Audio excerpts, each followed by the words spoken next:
Pasintabi lang po sa mga nanunungkulan. Pangangailangan namin, pwede nyo ba pagkukulan ng pansin at pakinggan nyo ang aming daing. Hindi yung sa halalan lang kayo naglalambing. Marami po sa amin ng salat at kapos. Sa sobrang kahirapan ay hindi nakapagtapos ng pag-aaral dahil kulang sa kaalaman. Sa araw-araw sikmurat otak walang laman. Kaya't marami niyang gumagawa ng illegal.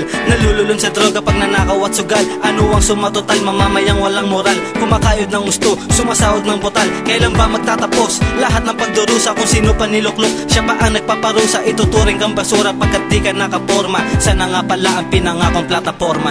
Bakit ganito pamumuhay ng mga tao? Nagsisipag na nga pero sila'y inaabuso. Puro na lang pangako nangyayari sa ating bayan. Ang kahirapan, kailan ba ito mapipigilan? Dahil sa kagipitan na pilitan mag-abroad para lamang sa pamilya meron lamang maabot. Konti pera, konti gamit, kapalit ang kalungkutan. Gato ba talaga kapag ikay nasasakupan ng kahirapan? Sa tao di na maiwasan. Para sa anak pati luha ay pupunasan. Hindi mapipigilan pagkapit sa patalim. Ang lahat ay gagawin para meron lang makain. Sabihin nyo sa akin kung ano ba ang natulong. Bakit ang mahihirap di nyo kayang maisulong? Kami bumubulong nananawagan sa inyo. Pansinin nyo naman ang kababayan ninyo. Bakit ba may pamumuhay na hindi na matino? Bakit may kakulangan na hindi na napuno? Bakit may mga duka at mga taong naghihirap? Bakit napakarami ng nawasak na pangarap? Bakit ba may mga tao na ang hilig mang abuso? Mapagsamantala at ugali mga tuso. Ganyan ba ang kultura namin na nasa ninuno? Kaya bulok ang bunga kasi bulok ang pulo. Bakit ba may pamumuhay na hindi na matino? Bakit may kakulangan na hindi na napuno? Bakit may mga duka at mga taong naghihirap? Bakit napakarami ng nawasak na pangarap? Bakit ba may mga tao na ang hilig mang abuso? Mapagsamantala at ugali mga tuso. Ganyan ba ang kultura namin na nasa ninuno? Kaya bulok ang bunga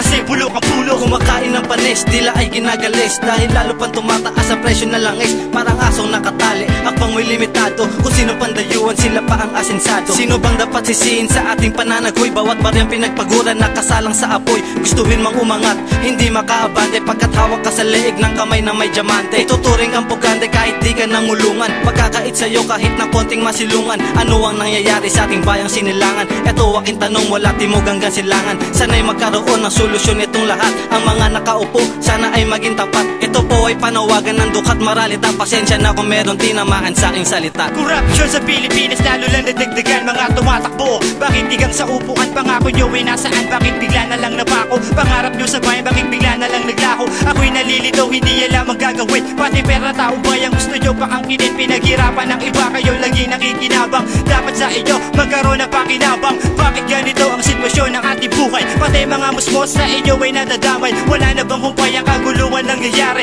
Tigilan ang purang para wala ng debate. Sino bang babase sa taong nagsusumikap? Bakit sa inyo ay parang lalong humihirap? Tigilan nyo na mga mali nyo na gawain. Ang pera nyo sa mahirap nyo na lang ibalik. Bakit ba may pamumuhay na hindi na matino? Bakit may kakulangan na hindi na napuno? Bakit may mga duka at mga taong naghihirap? Bakit napakarami ng nawasak na pangarap? Bakit ba may mga tao na ang hilig mang abuso? Mapagsamantala at ugali mga tuso. Ganyan ba ang kultura namin na nasa ninuno? Kaya bulok ang bunga kasi bulok ang pulo. Bakit ba may pamumuhay na hindi na matino? Bakit may kakulangan na hindi na napuno? Bakit may mga duka at mga taong naghihirap? Bakit napakarami ng nawasak na pangarap? Bakit ba may mga tao na ang hilig mang abuso? Mapagsamantala at ugali mga tuso. Ganyan ba ang kultura namin na nasa ninuno? Kaya bulok ang bunga kasi bulok ang pulo. Bakit ba may pamumuhay na hindi na matino? Bakit may kakulangan na hindi na napuno? Bakit may mga duka at mga taong naghihirap? Bakit napakarami ng nawasak na pangarap? Bakit ba may mga tao na ang hilig mang abuso? Mapagsamantala at ugali mga tuso. Ganyan ba ang kultura namin na nasa ninuno? Kaya bulok ang bunga kasi bulok ang pulo.